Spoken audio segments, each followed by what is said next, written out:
Social మీడియాలో యాక్టివ్‌గా ఉంటూ ఫ్యాన్స్‌ను అలరించే కీర్తి సురేష్ తాజాగా బ్లాక్ చీరలో దర్శనమిచ్చి అందరినీ షాక్‌కు గురిచేస్తుంది. గ్లామర్ డోస్ పెంచుతూ తన కొత్త లుక్‌తో ఆకట్టుకుంటుంది.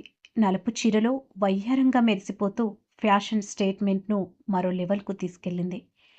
నేను శైలజతో టాలీవుడ్‌లో అడుగుపెట్టిన కీర్తి 'నేను లోకల్'తో మంచి గుర్తింపు తెచ్చుకుంది.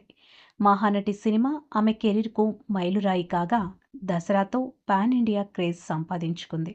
ఇటీవల తన చిన్ననాటి స్నేహితుడిని పెళ్లి చేసుకున్న ఈ బ్యూటీ పెళ్లి తర్వాత కూడా గ్లామర్‌లో తగ్గడం లేదు. తాజాగా షేర్ చేసిన బ్లాక్ చీర ఫోటోలతో కీర్తి అందరి దృష్టిని ఆకర్షిస్తుంది. స్టన్నింగ్ లుక్‌తో, క్యూట్ ఎక్స్‌ప్రెషన్స్‌తో కుర్రకారుల్ని ఫిదా చేసేసింది. నెట్టింట వైరల్ అవుతున్న ఈ ఫోటోలు చూసిన ఫ్యాన్స్ ఆమె లుక్‌పై ఫిదా అవుతూ పొగడ్తల వర్షం కురిపిస్తున్నారు.